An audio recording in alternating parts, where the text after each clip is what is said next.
एक दफ़ा का वाक़या ऐसा हुआ कि मैं क्लिफ्टन ही जा रहा था, मेरे पास बिल्कुल ओल्ड मॉडल की वेस्पा थी 62 मॉडल। तो वीआईपी मूवमेंट जा रही थी वहाँ से, तो उन्होंने मुझे रोक के कहने लगे कि यार सर आपसे बात करना चाहते। तो उसमें से एक फॉरनर निकला, इटली कॉन्सुलेट का वो ऑफिसर था। उसने बोला यार ये आप मैकेनिक हो? मैंने बोला जी हाँ मैं मैकेनिक हूँ। बोला आप मुझसे मिल सकते हो कॉन्सुलेट में आके? तो मैंने बोला इस टाइम तो मैं बिज़ी हूँ, 1-2 दिन का टाइम दे। नंबर लिया उन्होंने मुझसे।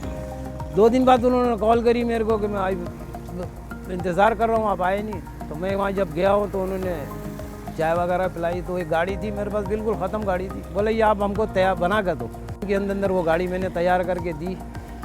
तो उनको कॉल करा तो बोला ले आओ। फिर भी गए वहाँ पे, तो वहाँ पर और फॉरनर भी थे, कॉन्सुलेट के ही बंदे थे वो। तो उन्होंने वो गाड़ी चेक करी, स्टार्ट करी उन्होंने, तीसरे गियर में डाल के इसको फिर इन्होंने चलाई। उसके बाद जब वो वहाँ से लेके 10-15 मिनट की ड्राइव करी, आने के बाद उन्होंने कहा ओपन ये बोनट इंजन, आईसी जो इंजन। तो जब उन्होंने इंजन खोला तो वो तो दंग रह गए कि यार ये तो बिल्कुल न्यू मॉडल कर दिया इन्होंने, तो बिल्कुल 0 मीटर कर दिया। तो वो वहीं से मेरा ये 2000 से मेरा कॉन्टेक्ट इनसे चलता रहा। तो एक्चुअली मैं ये 35-38 ईयर्स से काम कर रहा हूँ कि ये मेरा शौक़ भी था। और एक्चुअली ये मेरे नाना की कंपनी थी ख्वाजा ऑटो कार के नाम से, जिसका शोरूम विक्टोरिया रोड पे था। और मैं वहीं मेरी रहाइश थी। तो वहीं मैं ये देखता रहता था कि ये स्कूटरें वहाँ से इटली से आती थी, पैक हुई भी यहाँ आके खुलती थी ये।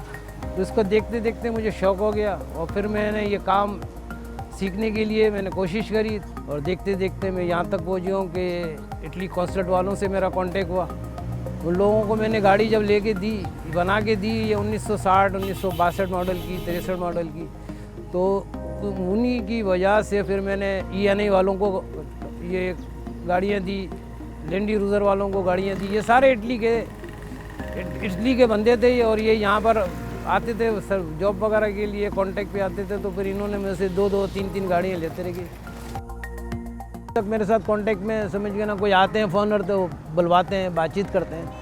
ये कोरोना की वजह से थोड़ा सा ये फॉरनर वगैरह नहीं है यहाँ पे, नहीं तो ये मेरा काम तो माशाल्लाह चलता रहा है और चल ही रहा था। एक्चुअली ये गाड़ियाँ जो हैं इटली की ही हैं। और दूसरा ये कि 1961, 1962 ये गाड़ियाँ ओल्ड एंटिक में आती हैं। और दूसरा ये कि इसी मुल्क की गाड़ी हैं और हम पाकिस्तानी इसको इतनी जद्दोजहद से रिस्टोर करते हैं कि ये ओरिजिनल शक्ल में आ जाती है। तो इसको देख के बहुत खुश होते हैं वो। अब जाहिर सी बात है पूरी दुनिया में ये गाड़ियाँ चल रही हैं।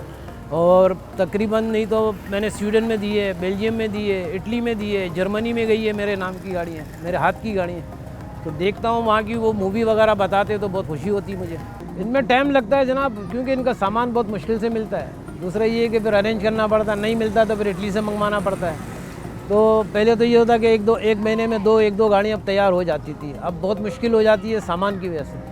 तो इसमें 2 महीने भी लग सकते हैं, 3 महीने भी लग जाते हैं। बहरहाल ये कोशिश होती है, बन जाती है। इटली से अगर कोई पार्ट्स वगैरह मंगाए तो ये हमको कम से कम 4.5-5 लाख रुपए की पड़ जाती है। और अगर यहीं हम कराची के अंदर ही कोई पार्ट्स वगैरह का अरेंज कर लें तो ये 2.5 से 3-3.5 लाख रुपए में तैयार होती है। ये पीली गाड़ी कम से कम 2,70,000 रुपये में तैयार हुई है। दूसरा ये कि मेरा बेटा मेरे साथ माशाल्लाह काम करता है, पूरी गाड़ियाँ बनाता है, पूरी गाड़ी की फिटिंग करता है। मैं चाहता हूँ कि या इसका या मेरा कोई ऐसा इटली में सिलसिला हो जाए, इटली में सिलसिला हो जाए कि ये इसका मुस्तकबिल बने।